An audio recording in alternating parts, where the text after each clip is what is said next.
Alright folks, it's time for a serious conversation. What I'm about to lay out for you is probably not what you want to hear, but it is the truth, and that makes it essential to say. 2 days ago, I posted the following message on X. Most of the crypto industry is dead, and it's never coming back. Eventually, people will realize it. Now, to say that this message struck a chord across the industry would be a dramatic understatement. I've been called an idiot. I've been told I'm flat out wrong. And I must have been asked about that tweet more than 50 times while I was at the Consensus Crypto Conference yesterday down in Miami. But here's the thing. After spending an entire day at that conference, I'm actually more convinced today than I was yesterday. Most of the crypto industry is dead, and it is never coming back. Now, before I explain why I believe this, it's important to remember a few things about who's saying it. I've been writing and talking about Bitcoin and the broader crypto industry for nearly a decade.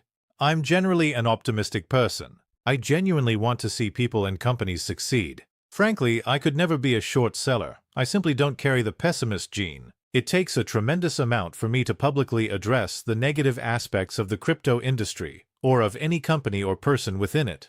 But I believe we all need some tough love right now. And so, I'm going to walk you through exactly why I think this. If we don't acknowledge the truth, we cannot improve the future. This context may not make you or anyone else more receptive to the message, but at least I can go into this with a clean conscience as I address the many parts of the industry that I believe have become deeply delusional. So, the first thing we need to address is this. To understand why so much of the crypto industry is already dead, you have to recognize that the natural business cycle has never been allowed to play out in crypto. Here's how the natural business cycle typically works. An industry experiences some kind of technological breakthrough, a genuine innovation. That breakthrough triggers a flood of new companies all rushing to leverage the new technology. A small percentage of those companies succeed, the rest fail. And for the companies that fail, they shut down. And that shutdown is critical because it allows the remaining capital and talent to be reallocated to better ideas and stronger companies. The clearing out of bad companies is almost as important as the thriving of good ones. It's how healthy industries evolve. But crypto doesn't have this cycle. And there are two fundamental reasons why.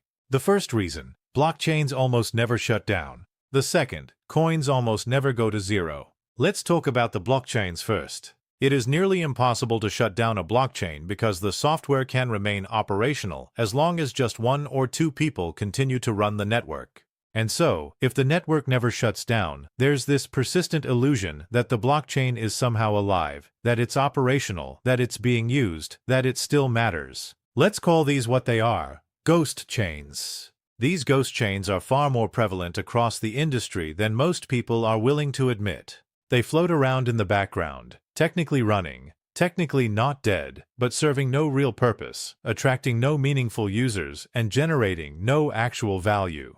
Now let's talk about the coins themselves. There's no official mechanism to declare bankruptcy for a coin or to formally shut it down. So as long as a small handful of people still believe, the coin isn't going to reach literal $0.00. Instead, what we see over and over again is that tokens lose the vast majority of their value, liquidity evaporates, and the remaining holders find themselves trapped, stuck holding a coin that's worth almost nothing with no way to exit. It's essentially a dead coin walking.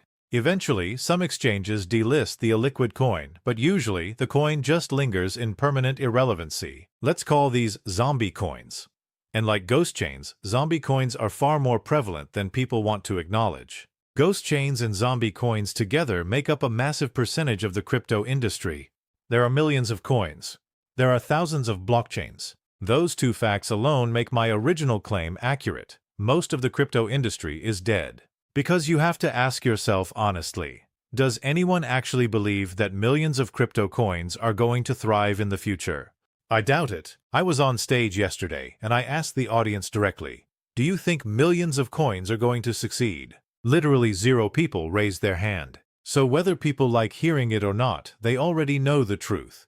They just don't want to say it out loud. I'm happy to say it for them. I stood on that stage at the Consensus Conference in Miami, looking out at an audience of hundreds of industry participants. I posed the question plainly, do you believe millions of crypto coins are going to thrive? The room went silent. Not a single hand went up. The silence was deafening, and it was telling.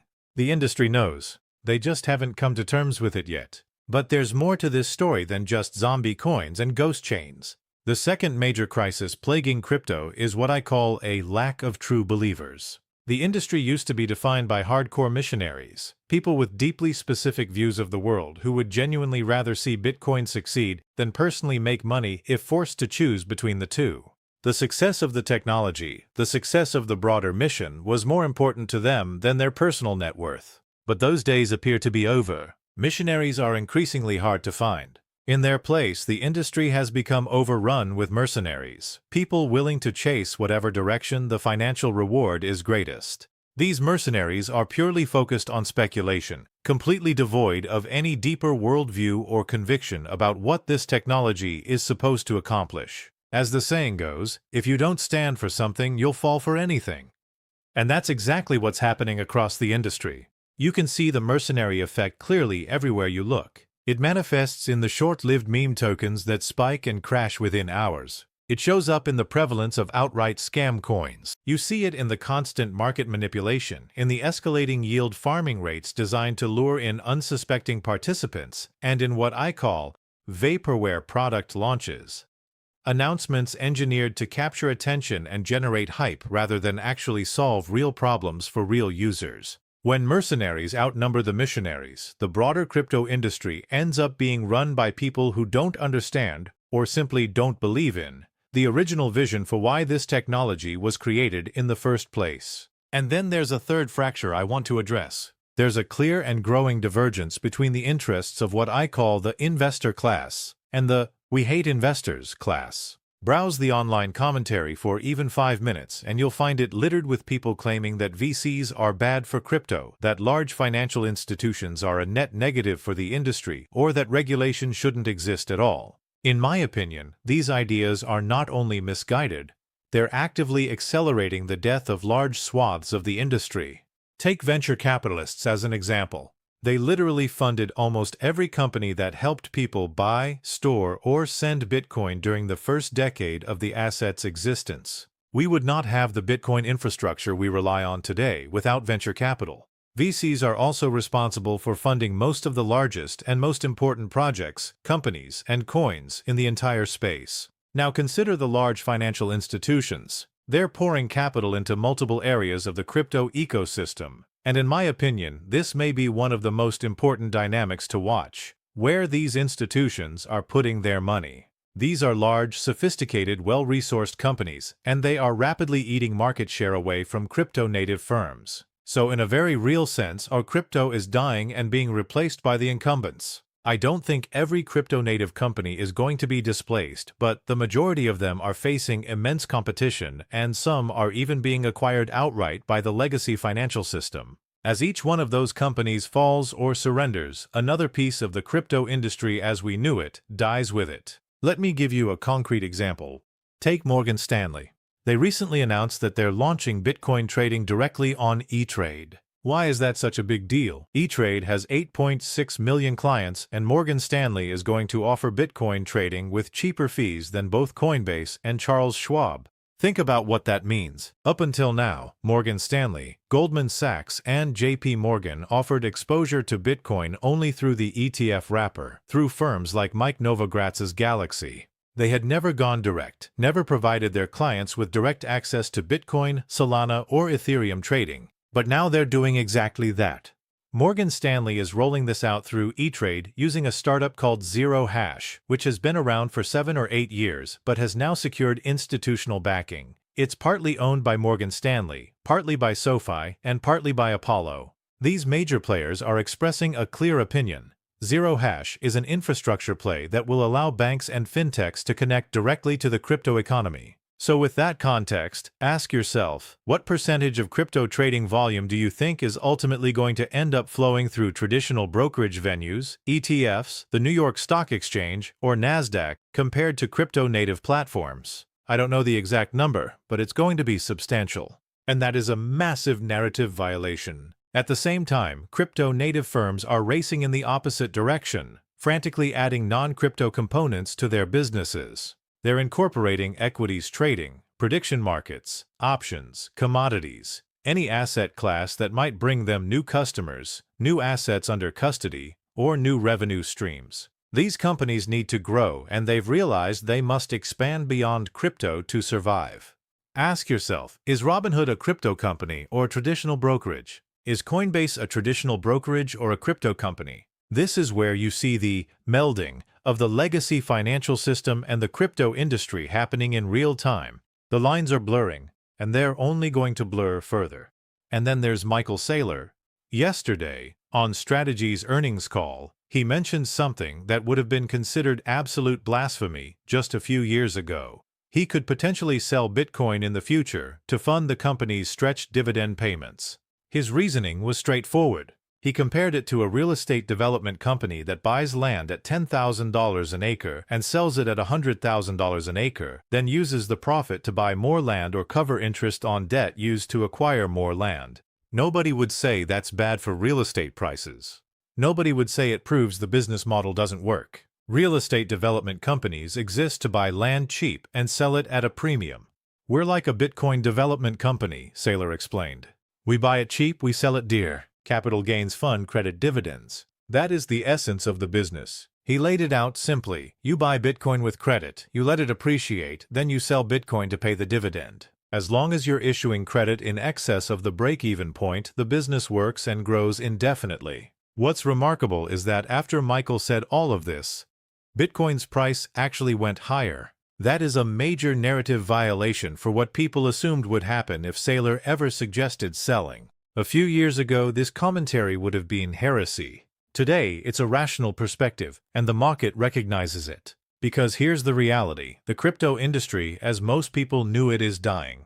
The majority of projects and coins are simply not going to make it. But those that do survive are going to become integral parts of the legacy financial system. They won't just coexist alongside traditional finance. They'll be absorbed into it, become part of it. And frankly, I couldn't help but notice this enormous dichotomy at the Consensus Conference yesterday. On one side, there were serious entrepreneurs and investors, people focused on building and funding solutions to real problems. Somebody like Mike Cagney at Figure Technologies. I've been an investor in that company for a while. Mike is a serious operator building a real solution to a real problem. But then there were crowds of people running around hawking meme coins, pumping worthless tokens, and engaging in a circus of nonsense. This large cast of pretenders is clinging to a dream from 2018 that is never going to materialize. In my opinion, most of the crypto industry as we've known it is dead.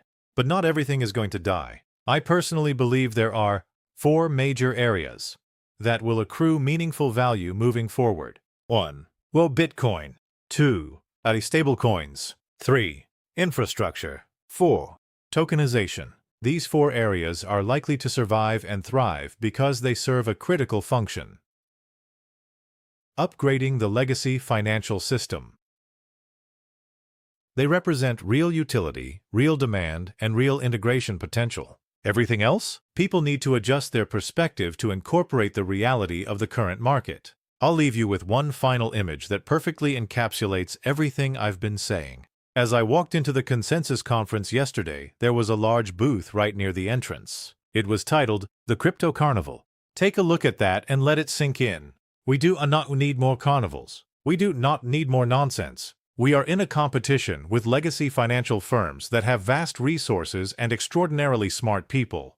We need more individuals focused on building real things that solve real problems. Because if we don't see that shift happen, the industry's most talented people are going to move on. They'll go work on artificial intelligence, space travel, DNA sequencing, self-driving cars, national defense. There is an extraordinary amount of exciting work happening across the broader economy right now. Crypto has to compete for talent. And right now, the carnival atmosphere is driving the best people away. Most of the crypto industry is dead, and people haven't fully realized it yet. That doesn't mean there isn't an enormous opportunity within the parts that survive. It simply means that if you are working in or investing in the long tail of this industry, the thousands of ghost chains, the millions of zombie coins, the carnival projects, I would be very careful right now. I would seriously consider reallocating your time and your capital to the parts of the industry where there is a genuine opportunity to upgrade the legacy financial system. Because at the end of the day, crypto is a free market. The best ideas will survive. The best projects, the best companies, they're the ones that will ultimately be adopted into the legacy system. And here's the key insight. When you hear the phrase crypto company or crypto asset, what that really means is that thing has not yet reached the point where it can survive in the legacy system on its own merits. Think back to the 1990s. People used to talk about internet companies. Now we just call them companies. The same evolution is coming to crypto. The things that have true terminal value, the things with real resilience, are not going to use the word crypto going forward. They're just going to be companies and assets. Not crypto companies and not crypto assets. Because at the end of the day, crypto is just going to become finance. It's all going to merge into one big system. And the things that insist on staying crypto only are going to be the things that end up dying. That's the truth as I see it. Thank you for reading. The future belongs to those who build real things for real problems, and who have the courage to acknowledge reality even when it's uncomfortable.